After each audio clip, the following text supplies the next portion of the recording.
ఒక్క ఎకరానికి కూడా మీరు ఆయకట్టు పెంచగలిగారా అని జగనన్న గారిని సవాలు చేస్తున్నారు ఆంధ్ర రాష్ట్ర ప్రజలు. సమాధానం చెప్పండి. మరి మీరు రాజశేఖర్ రెడ్డి గారి వారసులు ఎలా అవుతారు? రాజశేఖర్ రెడ్డి గారి సంక్షేమ పాలనకు జగనన్న పాలనకు ఆకాశానికి పాతాళానికి ఉన్నంత తేడా లేదా? నిన్న ఒక ప్రాజెక్టుకు పోయాం. రాజశేఖర్ రెడ్డి గారు 750 కోట్లు పెట్టి ప్రాజెక్టు పూర్తి చేస్తే ఆ ప్రాజెక్టుకు కనీసం మెయింటెనెన్స్ అంటే ఆయిలింగ్, గ్రీసింగ్ ఇలాంటివి కూడా లేక ఆ గేట్లు ఊడిపోయి ఆ నీళ్లలోనే తేలుతున్నాయి. సిగ్గుగా లేదా? గుండ్లకమ్మ ప్రాజెక్ట్ రాజశేఖర్ రెడ్డి గారు ప్రాజెక్టు పూర్తి చేస్తే మీకు కనీసం మెయింటెనెన్స్ చేయడం కూడా చేత కాలేదు అంటే మీరు రాజశేఖర్ రెడ్డి గారి సంక్షేమ పాలన అందిస్తున్నట్టా అని మీకు మీరే ప్రశ్నించుకోండి. రాజశేఖర్ రెడ్డి గారు మాట మీద నిలబడే నాయకుడు. ఏ మాట ఇచ్చినా మాట తప్పని నాయకుడు రాజశేఖర్ రెడ్డి గారు. మరి మీరు ఎన్ని మాటలు చెప్పారు? స్పెషల్ స్టేటస్ తీసుకొస్తాను అని చెప్పారు. ఆ మాట తుంగలో తొక్కారు. పూర్తి మద్యపాన నిషేధం అని చెప్పారు. పూర్తి మద్యపాన నిషేధం అని నేను మేనిఫెస్టోలో పెడుతున్నాను అని చెప్పారు. పూర్తి మద్యపాన నిషేధం చేయకపోతే నేను అసలు మీ ముందుకొచ్చి ఓట్లే అడగనన్నాడు జగనన్న గారు.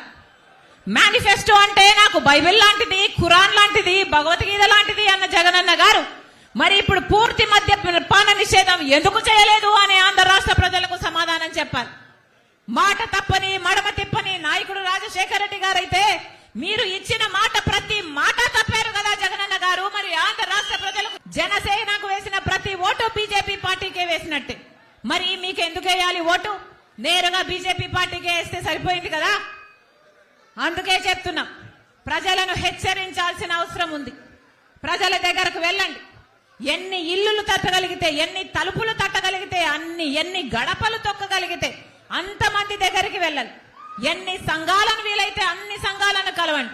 రానున్న 70-80 రోజుల్లో ఎంత మందిని ఇన్ఫ్లుయెన్స్ చేయగలిగితే అంతమందిని ఇన్ఫ్లుయెన్స్ చేసే ఇన్ఫ్లుయెన్సర్లుగా ఒక్కొక్కరు కాంగ్రెస్ పార్టీ నాయకులు, కార్యకర్తలు తయారు కావాలి.